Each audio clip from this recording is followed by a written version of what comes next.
ధర్మము నశించినది. మీరెవరో మీరు మర్చిపోయారు. వేదాలు, ఇతిహాసాలు, పురాణాలు, శాస్త్రాలు, గ్రంథాలు, దైవ గ్రంథాలు, రామాయణం, ఇతిహాసం, భాగవతం అన్నీ చదువుతున్నారు. అందులో అర్థాన్ని మరి పరమార్థాన్ని తెలుసుకోకుండా, దాన్ని ఆచరించకుండా, గాలిలో మేడలు కట్టి ధర్మాన్ని ఆచరించక, మరి కర్మను ఆచరించకుండా కేవలం మీ జీవితాలను ఈ చెప్పుకోవడానికి మాత్రమే పరిమితం చేసి దుఃఖము చేత, బాధల చేత, భయం చేత కట్టివేయబడి పదే 84 లక్షల జన్మబంధంలోకి వెళ్ళిపోతున్నారు. మీరెవరు? ఆది మధ్యం అంతం లేని గుణాతీతులైన, గుణరహితులైన, మరి నిరంజనులైనటువంటి ఈ ఆత్మ. నయనం చిందంతి శాస్త్రాన్ని నయనం దహతి పావకాన క్లీదయంతాపోన సూచన.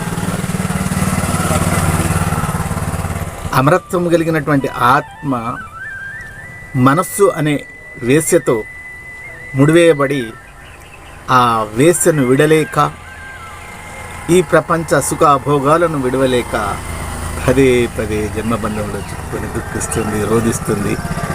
మళ్ళీ 84 లక్షల జన్మబంధంలోకి వెళ్ళిపోతుంది. కాబట్టి మీరందరూ కూడా మిమ్మల్ని మీరు మర్చిపోయి ఈ జన్మబంధంలో చిక్కుకొని దుఃఖిస్తున్నారు. ధర్మాన్ని ఆచరించకుండా దైవాన్ని తెలుసుకోలేరు. కర్మను మరి ఆచరించకుండా కేవలం గాలిలో మేడలు కట్టే ఆగవు. మీరు కేవలం కర్మను ఆచరించకుండా, కర్మను నిష్కామ కర్మగా మలచకుండా, కర్మణ్యేవ అధికారస్య మా ఫలేషు కదాచన మా కర్మఫల హేతుర్భూ మాతో సంగుస్తి కర్మ. ప్రతి వాడు యోగి, యతి, ముని, సాధు, సంతు, సన్యాసి, భక్తులు, మరి రాజులు, నాయకులు ఎవరైనప్పటికీ కూడా అందరూ కర్మను ఆచరించవలసిందే. అది నిష్కామ కర్మగా ఆచరించముడు మాత్రమే ఈ చావు పుట్టుకల బంధం నుంచి మానవుడు విడిపించుకోగలుగుతాడు. అంటే తానెవరో తాను తెలుసుకొని ఆచరించి తనువు మనసు కాని ఈ ఆత్మ తనువు చేత, మనసు చేత బంధించబడి 84 లక్షల జన్మల్లోకి మరి చెడు కర్మలు ఆచరించడం ద్వారా, ఈ ప్రపంచం తనదనుకుని భావించి ప్రపంచంలోని వసు సముదాయాన్ని పట్టుకోవడం ద్వారా పదే 84 లక్షల జన్మబంధంలోకి వెళ్ళిపోతుంది. కాబట్టి మీరెంతసేపు ఈ ప్రపంచాన్ని వీడలేక, ఈ మోహాన్ని దాటలేక, ఈ ప్రపంచ సుఖ సంపదలను మరి భోగాలను వీడలేక పదే 84 లక్షల జన్మబంధంలోకి వెళ్ళిపోతుంది. కాబట్టి నేను అవతరించడం మిమ్మలను చావు పుట్టుకల బంధాలను చూపించడం కోసం. మానవుడు ఇక్కడ పోరాటం కొనసాగిస్తున్నది తిండి కొరకు, నీడ కొరకు, పని కొరకు మాత్రమే. తనను తాను మరిసిపోయి ఈ పోరాటంలోనే జీవితం మరి ముగిసిపోతుంది. మరి 84 లక్షలకు వెళ్ళిపోతుంది. కాబట్టి మీకు పనిని కల్పించి, మరి నీడను కల్పించి, తిండిని కల్పించి, ఇహము పరము ఉస్కడం కొరకు వచ్చినటువంటి ఈ అవతారమే ధర్మ సంస్థాపనార్థాయ సంభవామి యుగే యుగే. మీరు శరీరం కాదు, ఆత్మలు, మరి పరమాత్మని బిడ్డలం. మనము అందరము కూడా పరమాత్మని బిడ్డలమే. ఇక్కడ ఈ నాటకాన్ని మనం మర్చిపోయి, ఈ నాటకంలో మనం బంధించుకుని పదే జన్మలకు కారణమవుతున్నాం కనుక, ఈ జన్మబంధాల నుంచి విడిపించడం కొరకే నేను అవతరించాను గనక, మరి నేను అవతరించి దాదాపు 34 సంవత్సరములు గడిచిపోయింది. నేను కూడా మీలో ఒకటిగా వచ్చాను. ఈ ప్రపంచంలో మీరు చెప్పుస్తున్నది, చేస్తున్నది విన్నాను. ప్రతి ఒక్కడు ఇక్కడ ఉన్నవాడు, లేనివాడు అనే 2 కులాలను మధ్య మరి పోరాటం కొనసాగుతుంది. ఉన్నవాడు దుఃఖిస్తున్నాడు, లేనివాడు దుఃఖిస్తున్నాడు. లేనివాడు దుఃఖిస్తున్నాడంటే అర్థం పరమార్థం ఉంది. కానీ ఇక్కడ ఉన్నవాడు కూడా దుఃఖిస్తున్నాడు. సంపదలు, మంచి బంగ్లాలు, మరి భూములు, జాగలు, వ్యవస్థ, రాజకీయం అంతా కూడా ఉంది. కానీ వాడు దుఃఖంలోనే బంధించబడ్డాడు, వీడు దుఃఖంలోనే బంధించబడ్డాడు. ఎందుకు మరి దుఃఖంలో బంధించబడ్డాడు? మరి ఎందుకు వీడు ఏడుస్తున్నాడు? వీడికి వాడికి తేడా ఇక్కడ ఉన్నవాడని లేనివాడని 2 రకాలుగా ఉన్నటువంటి దీనిలో, ఈ వ్యవస్థలో లేనివాడు ఏడ్చిందంటే అందులో అర్థం ఉంది. కానీ ఉన్నవాడు ఎందుకు ఏడుస్తున్నాడు అంటే ఇక్కడ తానెవరో తాను మర్చిపోయాడు. తానను తాను వెతుక్కునే క్రమంలో ఈ దుఃఖాన్ని, ఈ బాధను, ఈ భయాన్ని వీడలేక, దీని నుంచి బయటకు రాలేక, ఈ సంసారం అనే భవసాగరాన్ని దాటలేక వాడు ఏడుస్తున్నాడు. వాడికి ఎలాలో తెలియడం లేదు, కానీ సుఖభోగాలు అనుభవిస్తున్నాడు. కానీ ఆ దుఃఖం చల్లరడం లేదు, ఆ సుఖం రావడం లేదు, ఆనందం రావడం లేదు, శాంతి రావడం లేదు. కాబట్టి వీటన్నిటికీ మూలం మీరు చచ్చి ఎక్కడికి వెళ్ళాలో మీకు తెలియకపోవడమే. యోగులు, యతులు, మునులు, సాధువులు, సంతులు, సన్యాసులు, మరి బ్రహ్మాది దేవతలు కూడా ఈ రహస్యాన్ని తెలియక చచ్చికి ఎక్కడికి వెళ్ళాలి, ఎవడికి వాడు నేను వెళ్తున్నాడు, మోక్ష కపాలం అంటున్నారు, రేచకపుర కుంభలు అంటున్నారు, హఠయోగము, క్రియాయోగము, ఎన్నో యోగాలు చేస్తున్నారు. కానీ ఈ భవరోగం తగ్గడం లేదు. కారణం, ఈ భవరోగం తగ్గాలంటే వీటన్నిటికీ కారణం మనసు. ఏవ మనుషానాం కారణం బంధం మోక్షం. మనసు చచ్చిపోతే కానీ నీవు ఎవరో నీకు తెలియదు. మరి నిన్ను ఎవరు పంపించారు నీకు ఈ లోకంలో, మరి ఈ అవతారానికి కారణం ఏమిటి, ఈ శరీరానికి కారణం ఏమిటి అనే సంగతి నీకు తెలియదు. కాబట్టి దీనికి ఈ సృష్టిని రచించినది మనసు. ఈ సృష్టికి మరి గురువు కూడా మనసే. గురువు మనలో అన్ని రచించి మనలోనే విరాజమానుడై, మన బుర్కిడిలో నిరంతరము విరాజమానుడై కూర్చుండి పైకి రమ్మని మనల్ని పిలుస్తున్నాడు. కానీ మనకు ఆ విషయం తెలియదు. ఎవరైనా ఆచరించినటువంటి వాడు, అన్ని త్యజించి ఆచరించినటువంటి వాడు, వైరాగ్యం చెందినటువంటి వాడు, ఎవరైతే గురువు ఉన్నాడో, గుణాతీతుడైనటువంటి గురువు ఎవడుగా మలచబడ్డాడో వాడు మాత్రమే ఈ దారిని, ఈ తెన్నును చూయించి ఇహము పరము శాంతి, సుఖము, ఆనందం ఇవ్వగలడు. మిగిలినటువంటి వాళ్ళు ఈ ప్రపంచంలోని విద్యను అభ్యసించి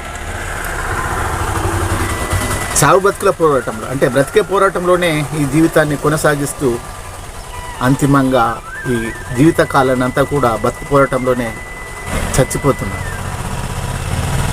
దాని నుంచి చచ్చి ఎక్కడికి వెళ్ళాలో తెలియదు. చూసినవాడు లేడు, చెప్పేవాడు లేడు. కాబట్టి ధర్మము నశించినప్పుడు మాత్రమే ఆ శక్తి మానవునిలో గురు రూపంలో అవతరించి ఈ సమాజ నిర్మాణాన్ని చేయడానికి అవతరిస్తుంది. ఆ రకంగా కృష్ణ అవతారంలో కానీ, రామ అవతారంలో కానీ, మరి వామన అవతారంలో కానీ ఈ లోకంలో వచ్చి ధర్మాన్ని నెలకొల్పి మళ్ళీ ఈ శరీరంను విడిచి బ్రుకుటి మధ్యంలో విరాజమానుడై మనను రమ్మని, పైకి రమ్మని పిలుస్తూనే ఉన్నాడు. ఈ విషయము తెలియక అజ్ఞానము చేత శరీరం అనే భ్రాంతిలో ఈ ప్రపంచాన్ని, ఈ ప్రపంచ మోహాన్ని, ఈ సంపదలను వీడలేక మరి మనము ఈ ప్రపంచానికి అతిథులమన్న సంగతి మరిసిపోయి, మనం ఎక్కడి నుంచి వచ్చామో మరిసిపోయి దుఃఖిస్తున్నాం, బాధలు పడుతున్నాం, అనుభవిస్తున్నాం. మళ్ళీ జన్మలకు 84 లక్షల జన్మలకు వెళ్ళిపోతున్నాం. వీరందరినీ చూడండి. ప్రపంచంలో ఒక యోగికి మధ్యలో అహంకారం, మమకారాలు, ఒక సాధువుకు మధ్య అహంకారం, ఒక గురువుకు మధ్య అహంకారం. ఎందుకంటే ఒకడిని చూసి ఒకడు ఓర్వలేడు. వీడెవడో వాడికి తెలియదు, వాడెవడో వీడికి తెలియదు. వీడు నేను సాధు, సంతు, సన్యాసి అంటున్నాడు, వాడు సాధు, నేను సాధు, సన్యాసి అని అంటున్నాడు. కానీ వీడికి శాంతి లేదు, వాడికి శాంతి లేదు, ఎవడికి శాంతి లేదు, ఆనందం లేదు, ముక్తి లేదు. చస్తూ పుడుతూ పోతూనే ఉన్నారు. కారణం మీరెవరో తెలియదు, ఎట్లా ఇళ్లలో తెలియదు. చచ్చి బ్రతికితే కానీ నీకు సమస్యలకు పరిష్కారం దొరకదు. అది తెలుసుకోలేకుండా, మరి ఈ సృష్టికి మూలం తెలియకుండా ఎవడు ఈ చావు పుట్టుకల బంధం నుంచి విడిపించబడతాడు చెప్పండి? మరి ఎవరైనా ధర్మాన్ని ఆచరించి ఈ లోక బదులను విడిచి త్యాగి అయ్యాడా? మరి కర్మ బదులను వీడాడా? కర్మను ఆచరించకుండా మరి నిష్కామ కర్మగా మలిచారా, ఇచ్చారా? అందరూ స్వార్థము. నేను కూడా ఆ స్వార్థంలోని ప్రపంచంలో నేర్చుకొని 35 సంవత్సరములు గడిపాను. 35 సంవత్సరముల తర్వాత మరి నేను ఎవరిని ఎక్కడి నుంచి వచ్చాను అని నేను ఎవడిని అంటే ఈ చావు బంధనాల నుంచి విడిపించబడ్డాను.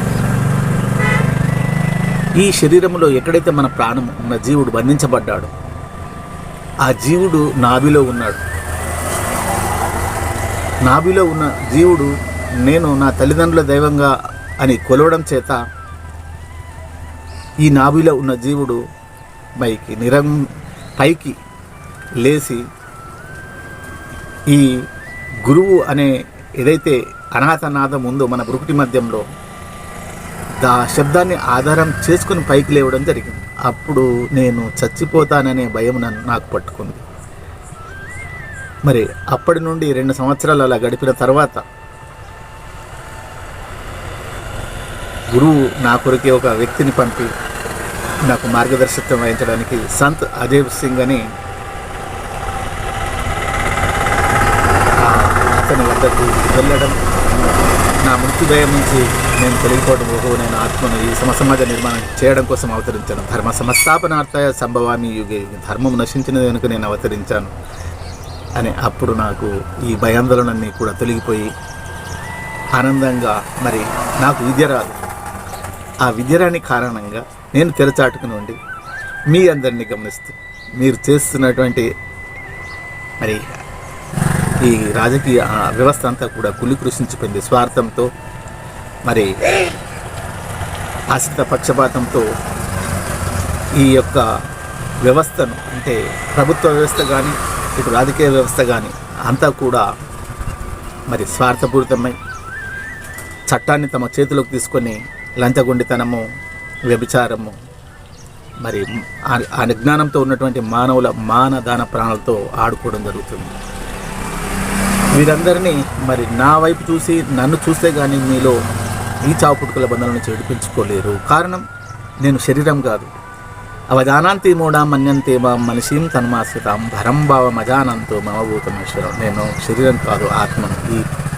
ఈ మీరు ఎవరైతే ఉన్నారో మీలో విడిపించడానికి కోసము నేను ఈ శరీరమైన తొడుగులోకి వచ్చి ఈ శరీరం నుంచి బయటకు అంటే ఈ చావు పుట్టుకల బంధనం నుంచి విడిపించబడి శాంతిని, సుఖాన్ని, ఆనందాన్ని పొందుతూ నిరంతరం నాలో నేనే ఆనందాన్ని అనుభవిస్తూ మిమ్మల్ని చూస్తూ మీకు జ్ఞానం బోధించడానికి విద్యను అభ్యసిస్తూ మరి ఇక్కడ చాటున కాకుండా నేను లేకుండా నేను రాకుండా ఈ ప్రపంచంలో ఎవరూ కూడా ఈ చావు పుట్టుకల బంధాల నుంచి విడిపించుకోలేరు. కారణం మీరందరూ కూడా శరీరం అనే భ్రాంతులు, మోసాలు, ఏషాలు, సాధువులు, సంతులు, సన్యాసులు, మరి యోగులు, యతులు, మునులు అందరూ కూడా వేషాలు వేసుకున్నారు.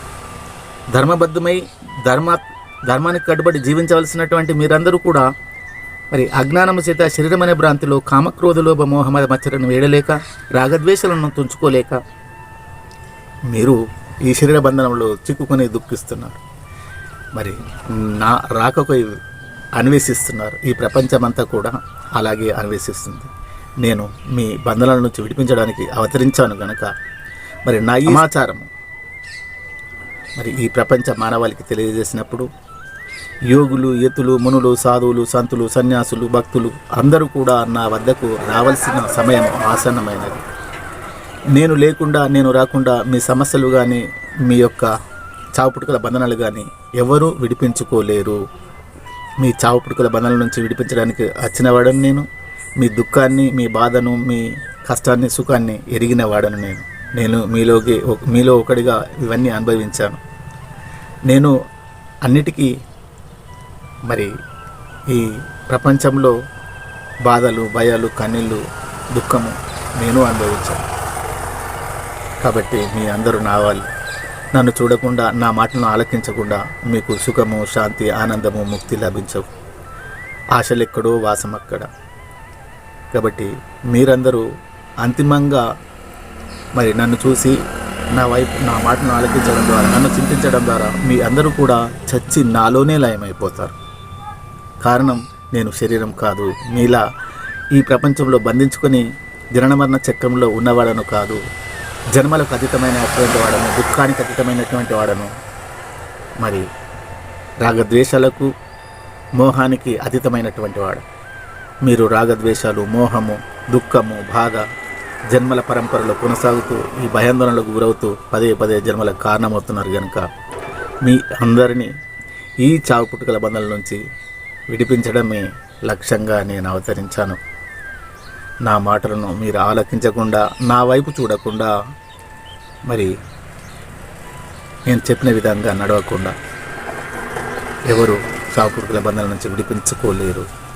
మిమ్మల్ని పాలించడానికి, మీకు సుఖాన్ని, ఆనందాన్ని, శాంతిని, ముక్తిని పంచడానికి అవతరించిన వాడను కనుక మరి నా మాటలను మీరందరూ ఆలకించి నా వైపు చూసి మీరందరూ కూడా ముక్తిని అంటే నాలో లయమవుతారని మనస వాచ కర్మన మీ అందరి బిడ్డగా నమస్కరిస్తూ జై గురుదేవ్.